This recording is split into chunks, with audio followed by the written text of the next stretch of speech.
இன்னைக்கு எனக்கு இருந்த ஒரு பெரிய குறை நீங்கி விட்டது. என்னன்னா, தம்பிக்கிட்ட ஏதாச்சும் ஒன்று வாங்கணும்னு பிளான் பண்ணிட்டு இருந்தேன். பெரியார் படத்தில் நடிச்சதுக்கு நான் சம்பளம் வேண்டான்னு சொல்லிட்டேன். அந்த படத்தினுடைய 100வது நாள் விழாவில் நான் ஊதியம் வாங்காமல் நடித்ததுக்காக தந்தை பெரியார் கிட்டத்தட்ட ஒரு 90 வருஷம் அணிஞ்சிருந்த இந்த மோதிரத்தை வந்து ஆசிரியர் வீரமணி அவர்கள் கலைஞர் கையால் கொடுத்து எனக்கு அனுப்பிச்சு விட சொன்னார். அது இப்போ என் விரல் இருக்குது. அதே மாதிரி என்னுடைய மக்கள் தலைவர் எம்ஜிஆர் அவர்கள் நான் சந்தித்த பொழுது, உனக்கு ஏதாச்சும் நான் கொடுக்கணும், என்ன வேணும்னு கேளு அப்படிங்கிறாரு. எனக்கு திடீர்னு என்ன கேட்குறேன்னு தெரியல. என்னென்ன அப்படின்னு, இல்லை நீங்கள் ஏதாச்சும் கேளுங்க அப்படின்னு, நீங்கள் எக்ஸசைஸ் பண்ணுற தம்பிள்ஸ் இருந்தால் கொடுங்க அப்படின்னு சிரிச்சாரு. தலையில் பெருசாக ஏதாச்சும் கேளுனாரு. எனக்கு பெருசாக கேட்க தெரியலைங்க, என்ன பண்ணுறது தெரியல அப்படின்னா. உடனே உதவியாளரை கூப்பிட்டாரு. உள்ளே போய் ஒரு கரலாக்கட்டை எடுத்துகிட்டு வந்து கொடுத்தாரு. இன்னைக்கு அன்பு தம்பி எழுச்சி தமிழர்கிட்ட இருந்து ஒரு 50,000 ரூபாய் செக்கு வாங்கிட்டேன். இந்த 50,000 ரூபாய் செக்கை நான் கேஷாக மாற்றிடுறேன். மாற்றி 49,500 ரூபாயை விடுதலை சிறுத்தைகள் கட்சியில் இருக்கிற சிறப்பாக படிக்கிற மாணவர்களுக்காக கொடுக்கிறது மட்டும் இல்லாமல் ஒரு 500 ரூபாய் நோட்டை மட்டும் தம்பி நினைவா ஃப்ரேம் போட்டு என் வீட்டில் வச்சுக்கிற தம்பி வன்னி அரசும் தம்பி பாவலனும் நீங்க சேர்ந்து எனக்கு ஒரு ஃப்ரேம் போட்டு அந்த 500 ரூபாய் நோட்டு அதில் ஒட்டி பக்கத்தில் வந்து தம்பி திருமாவோட படம் இருக்கணும், அவருடைய கையெழுத்தும் இருக்கணும், வாங்கி கொடுத்துருங்க. இது ஒரு வருஷத்தோட முடிவடைகிற விஷயம் இல்லை. ஒவ்வொரு வருடமும் புரட்சியாளர் அண்ணல் அம்பேத்கர் பிறந்த தினத்தன்று 50,000 ரூபாய்களை விடுதலை சிறுத்தைகள் கட்சியின் ஏழை மாணவர்களுக்கு படிப்புக்காக உதவி செய்ய வேண்டும் என்று, உதவி என்று கூறக்கூடாது, உரிமை, அது ஒரு உரிமை தொகை. நம்ம தமிழக முதல்வர் ஸ்டாலின் அவர்கள் சொன்னது போல உரிமைக்கு அதை வந்து ஒவ்வொரு வருஷமும் செய்யறதுக்கான ஒரு விழிப்புணர்வை எனக்கு ஏற்படுத்த விடுதலை சிறுத்தைகள் கட்சிக்கு என்னுடைய மனமார்ந்த நன்றி. தம்பி கொஞ்சம் பார்த்துக்க. சரி, இல்லை அதை விட சிறப்பு, நம்மளுக்கு கடவுள் இருக்காரா இல்லையாங்கிறது ஒரு பிரச்சனையே இல்லைங்க. நம்மளுக்கு பிரச்சனையே ஜாதி ஒழிப்பே தமிழ் தேசியம். கடவுள்னு ஒண்ணு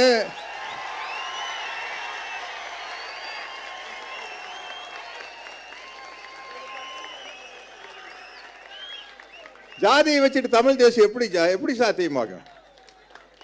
ஆணவ கொலை எப்படி நடக்குது? ஜப்பான்ல இருந்து வந்த வெட்டுறான், ஜப்பான்காரன் வெட்டுறானா? சைனாக்காரன் வந்து வெட்டுறானா? ஒரு தமிழன் தான் இன்னொரு தமிழனை வெட்டுறான். அப்ப ஜாதி ஒழியாம எப்படி தமிழ் தேசியம் மலரும்? அதனால ஜாதி ஒழிப்பே தமிழ் தேசியம், அதுதான் முக்கியமான கொள்கை. அதை வச்சுக்கிட்டு ஜாதியை வச்சுட்டு அடங்கு அப்படின்னா அடங்க மறுப்போம், அத்துமீறுவோம்.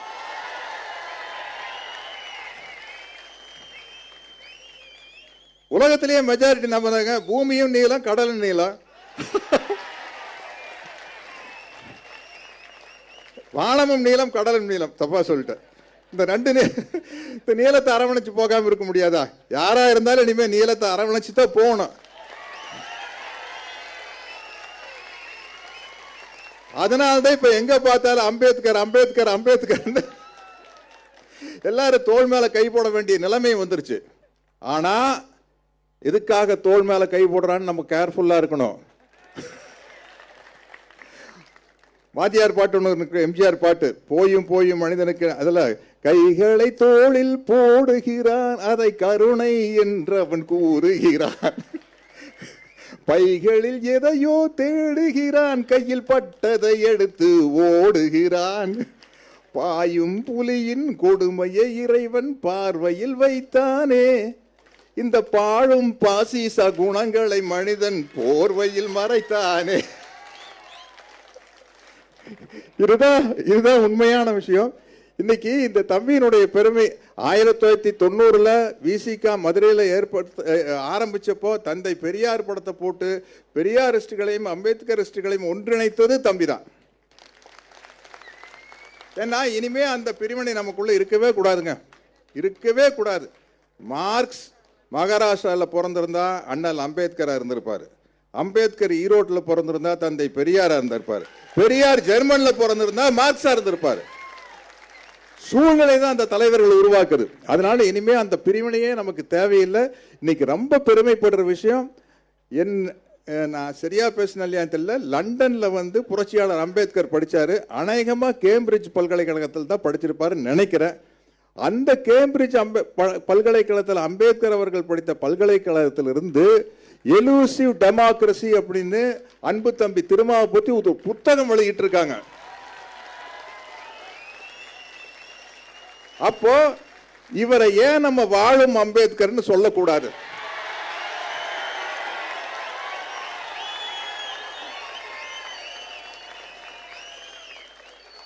எனக்கு ஒவ்வொரு நிகழ்ச்சியிலையும் காவிரி நீர் பிரச்சனையா, கரெக்டா உத்வேகமா காவிரி நீர் பிரச்சனையை நல்லா எடுத்து பேசுங்க அண்ணன் அப்படின்னு மேடையில் இருக்கையிலேயே போன் வரும். யாரு? தம்பி பாவலன்.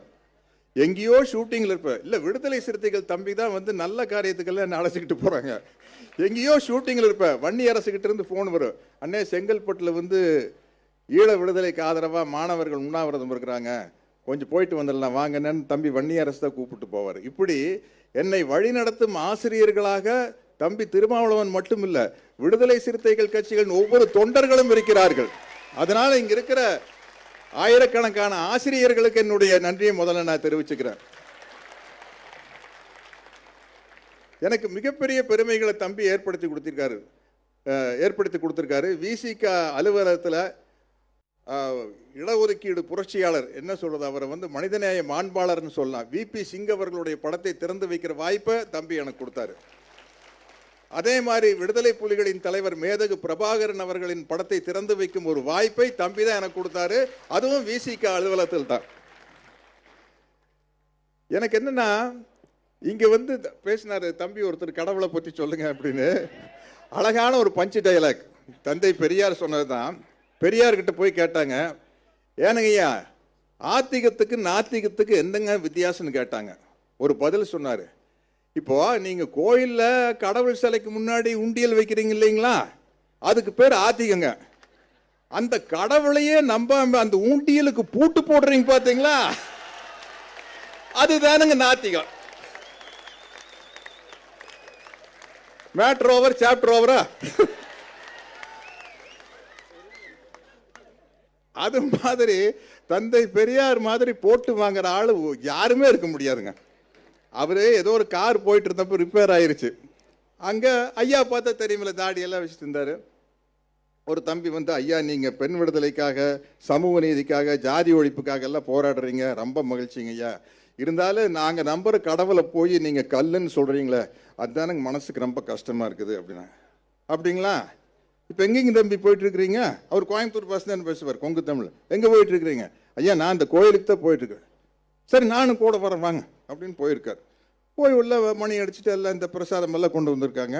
வந்தோடனே ஐயா வந்து அந்த பூசாரிட்டு கேட்குறாரு, ஏனுங்க பூசாரி உள்ள இருக்குதுங்களே சிலை, அது என்னங்க வெங்கலங்களா இல்லை பித்தளைங்களா? அப்படி ஆனா அது கல்லுங்க அப்படின்னு இருக்காரு.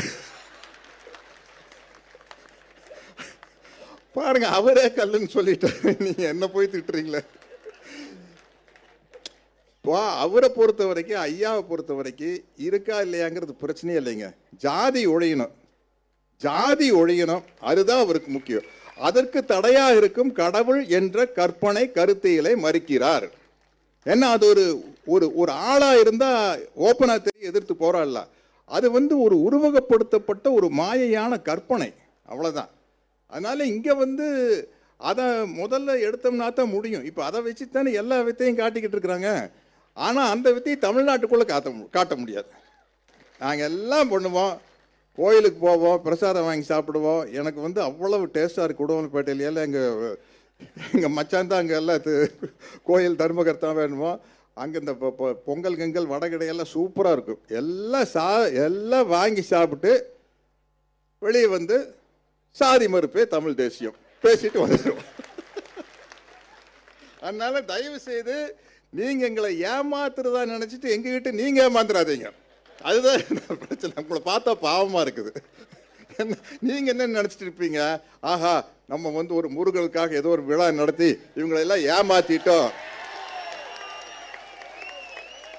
ஐயா சாமி, எனக்கு கடவுள் நம்பிக்கை இல்லை. அப்படியே இருந்தாலும் கூட பார்த்தாலும் கூட முருகர் எங்காளு அவர் அப்படியே சைலண்டா நின்று உனக்கு ஆப்பு வச்சிருவாரு.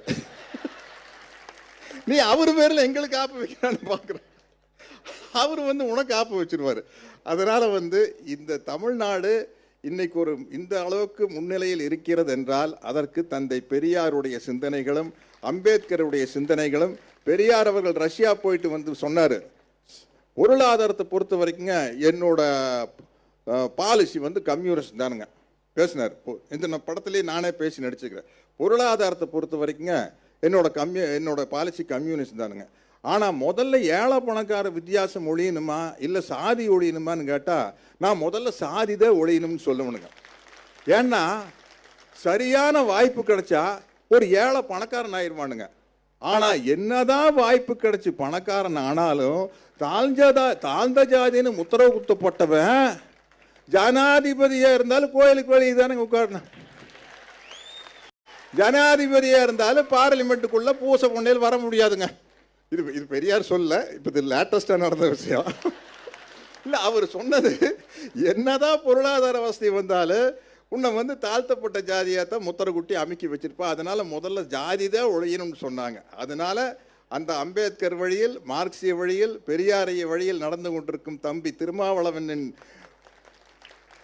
கொள்கை அடிப்படையில் பணியாற்றும் உங்கள் அனைவருக்கும், தம்பி திருமாவர்களுக்கும் இந்த நேரத்தில் இந்த நன்றியை கூறி, இந்த விருதுக்கு நன்றி கூறி விடைபெறுகிறேன். வணக்கம்.